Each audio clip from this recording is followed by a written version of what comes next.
तो स्वागत है आपका अपने यूट्यूब चैनल्स अभिमन्यु पे। दोस्तों आज हम बात करने वाले हैं पुतिन के द्वारा बनाया गया एक प्रकार का फोर्स जिसका नाम है डिटरेंस फोर्स, उसके बारे में कि डिटरेंस फोर्स होता क्या है।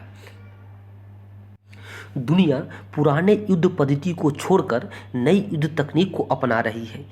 इसमें जहां एक और युद्ध उपकरण जो कि साजो सामान होता है उसको मॉडर्नाइज कर रहा है, वहीं दूसरी ओर सैनिकों का भी मॉडर्नाइजेशन स्टार्ट हो चुका है। एग्जाम्पल के लिए देखेंगे, जब रूस और यूक्रेन का युद्ध हुआ तो इसमें सबसे ज़्यादा इम्पोर्टेंस बढ़ा है वो ड्रोन का।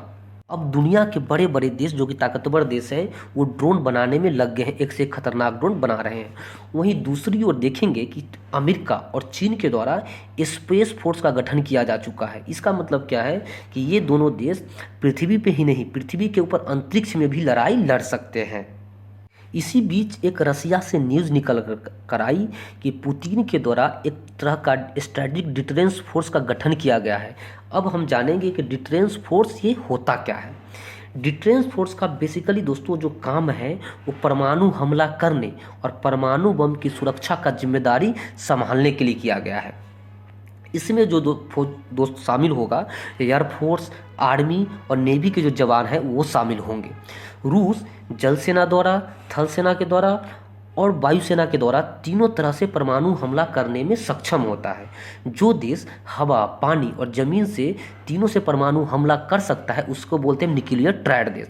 अब न्यूक्लियर ट्रायड देश में कुछ देश शामिल हैं, जैसे अमेरिका हो गया, रूस हो गया, चीन हो गया, फ्रांस हो गया और भारत। ये 5 देश न्यूक्लियर ट्रायड में सम्मिलित है। यानी ये जो 5 कंट्री है, एयरफोर्स से, आर्मी से और नेवी तीनों तरह से परमाणु हमला कर सकते हैं।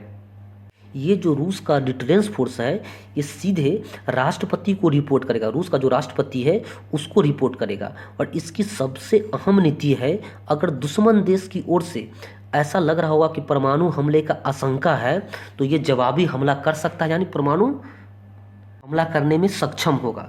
अब क्वेश्चन ये आता है कि रूस जो है सीटीबीटी के मेंबर है।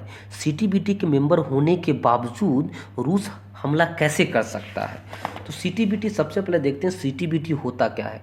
यह एक एग्रीमेंट है जिसमें शामिल देश न तो परमाणु बम बना सकते हैं न ही परमाणु बम का परीक्षण कर सकते हैं। तो ऐसा रूस कैसे कर सकता है?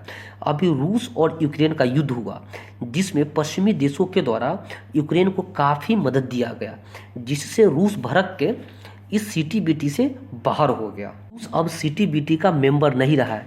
इसकी वजह से होगा क्या, रूस परमाणु हथियार को बना भी सकता है, परीक्षण भी कर सकता है और किसी पे मार भी सकता है। तो रूस अब क्या हो गया, सीटीबीटी से फ्री हो गया। तो ये है रूस का यानी पुतिन का डिटरेंस फोर्स जो कि परमाणु हमला कर सकता है और परमाणु को डिफेंस भी कर सकता है।